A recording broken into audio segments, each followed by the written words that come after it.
Burnout rubber bands. Rubber bands are amazing things. They can power flight in the form of balsa wood airplanes. They can hold things together. They may just be strips of stretchy rubber, but they can be useful for a variety of purposes. The limitations of rubber bands is that when you stretch them too much, you break them, and their seemingly magical properties are gone. Burnout is like a rubber band. When the tension between what we believe we should get accomplished and what we believe we have accomplished is pulled too far apart, it snaps. The good news is that, unlike a rubber band, we can recover from burnout if we can return the tension to a normal level. So it's the history of burnout. When Herbert Freudenberger first spoke of burnout, he spoke of its presence in high achievers. It wasn't the work that triggered the characteristic exhaustion, cynicism, and inefficacy.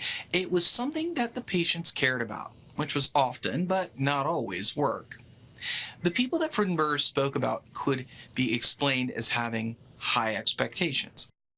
So what are high expectations? Some people naturally expect more of themselves than others, whether it's genetics, upbringing, or both, as is suggested in the research. There's something that drives them to expect that they should make a difference.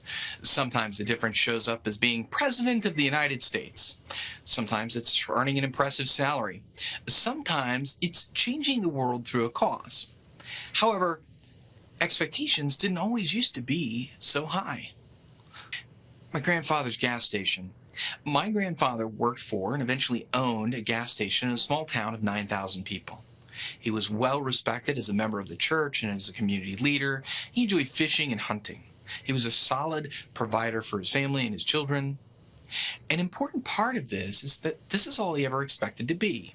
It didn't cross his mind to be president. He didn't aspire to change the world. He was grateful for a modest house, a way to make money, and some time to enjoy his hobbies, which coincidentally helped put some food on the table. Never once in my memory did my grandfather seem burned out. The term had been coined by the time he had to close down his gas station and retire. When he reached the end of his productive years, he faced them with resolve and not much in the way of emotion. Not that he was an emotional man. But what about expectations today?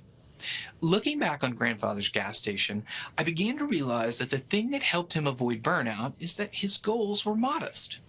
He felt like his results matched his expectations. He'd always tell me to pay myself first and save for retirement early.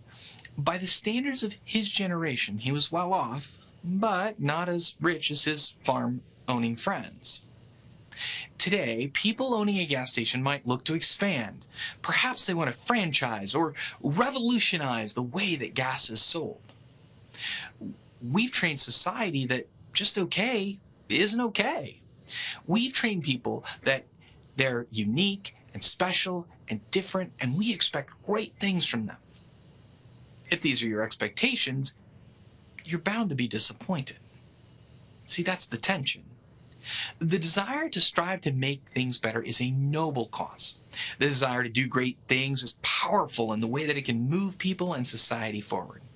However, just like the rubber band, we can hold the tension between our results of today and our desires for tomorrow too far apart for too long and find that we've snapped the rubber band that drives our proverbial plane forward. By setting the right amount of expectations for ourselves and allowing grace for when we don't meet our expectations, we can take flight instead of being grounded with a broken rubber band.